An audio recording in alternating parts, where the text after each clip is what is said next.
Hindi daw makatulog si Chat. Excited sa kasal. Saglit. Eto, sleeping pills. Bigyan mo konti lang, Aliw na aliw ang netizen sa mala sitcom na Same Day Edit o SDE video ng newlywed couple mula Quezon City na sina Candace T at Chat Tanyao.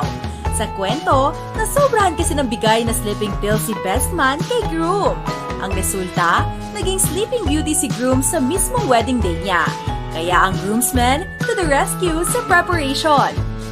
Ang dami namin napapanood before. Sabi namin, hindi kami yung seryoso. So gusto namin yung medyo matatawa lahat. Maalala namin. Nakita namin kasi si RP Films. Nakita lang namin na parang kakaiba yung pinapalabas nila sa mga screens nila compared mo dun sa ibang mga suppliers. Sabi ko, ay bakit ito may parang pa-story? Ito Aquela siya. Doon, nag-brainstorm kami. Tapos meron din siyang parang katulad na Weekend at Barney's naman sa How I Met Your Mother. Pero yun kasi, nalasing. Kami naman di kami umiinom. Very relatable kasi kabado nga siya. Painumin na lang natin ng sleeping pills. So, we turn it into a comedic type.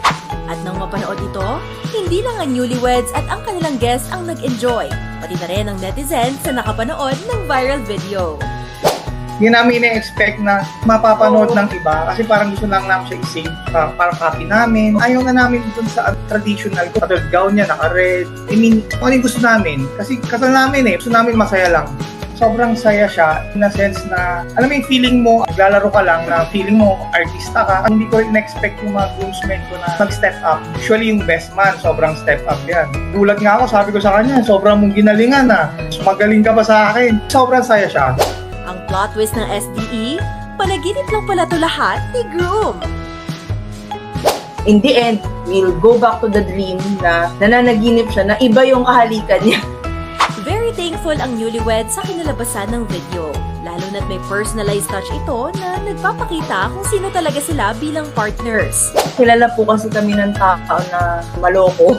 Alam nila na, ay nako, sila yan. Inisip nila yan. Those people who know us, talagang pinpointed na nila. Kaya naman ang masishare nilang advice para sa ibang couples mula sa mga natutunan nila sa kanilang wedding.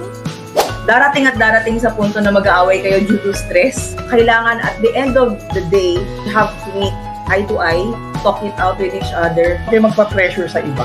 Kung ano yung gusto nyo, yun yung gawin nyo. Kasi at the end of the day, sa'yo rin naman ang magnanamnam ng finished product. Yung ginawa naming SDE, para sa amin talaga yung bonus na lang na na-enjoy ng iba, na-appreciate ng iba, bonus na lang sa amin yan.